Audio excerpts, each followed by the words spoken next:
Hi hi hi అందరికీ hi. OG 2 movie అయితే ఉండదని పవన్ కళ్యాణ్ గారు అయితే ఇంకా మూవీలు అయితే చేయరని బయట బాగా గట్టిగా అయితే నడుస్తా ఉన్నది. కానీ కాదు, పవన్ కళ్యాణ్ గారు అయితే మూవీలు అయితే చేస్తారు. ఓజీ 2 మూవీ కూడా ఉంది. దీనికి సంబంధించి ఫుల్ క్లారిటీ అయితే వచ్చేసింది. క్లారిటీ అయితే వచ్చింది కానీ ఎప్పటి నుంచి చేస్తారు, ఎప్పుడు అనౌన్స్మెంట్ చేస్తారు అనేదానికి కొంచెం డౌట్ అయితే ఉంది అందరికీ. దాని గురించి మనం ఈ వీడియోలో బాగా క్లారిటీగా అయితే మాట్లాడదాం. ఫస్ట్ ఎప్పుడు అనౌన్స్మెంట్ వచ్చే అవకాశం ఉందంటే పవన్ కళ్యాణ్ గారి పుట్టినరోజు అయితే ఉంది కదా, ఆ రోజు అనౌన్స్మెంట్ అయితే ఖచ్చితంగా అయితే వస్తదంట. అనౌన్స్మెంట్ వచ్చిన వెంటనే ఇంకా షూటింగ్ అయితే నవంబర్ నుంచి స్టార్ట్ చేస్తారంట వాళ్ళైతే. ఈ డేట్లు అయితే మారవు అని బయట అయితే బాగా వినపడుతుంది.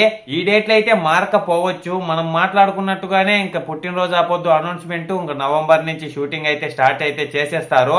ఏమైనా కానీ ఓజీ 2 అనే పదం వింటే అదేదో ఒక తెలియని కొత్త ఆనందం అయితే వస్తా ఉంటది. మీలలో ఎవరెవరు ఓజీ 2 కోసం ఎదురు చూస్తారో కామెంట్ అయితే చేసేయండి. మనకైతే ఇంకా దగ్గరలోనే అప్డేట్లు అయితే వస్తా ఉంటాయి. మనమైతే మళ్ళీ అయితే మాట్లాడుకుంటా ఉందాం. మీరైతే అంత లోపల ఒక లైక్, ఒక సబ్స్క్రైబ్ చేసి ఒక గంటనైతే ఆన్లో పెట్టుకోండి. నేను ఏ వీడియో చేసినా మీ దగ్గరికి వెంటనే చేరుకుంటుంది. ఇంతటితో వీడియో అయితే అయిపోయింది. బాయ్, అందరికుంటాను. నెక్స్ట్ వీడియోలో కలుసుకుందాం.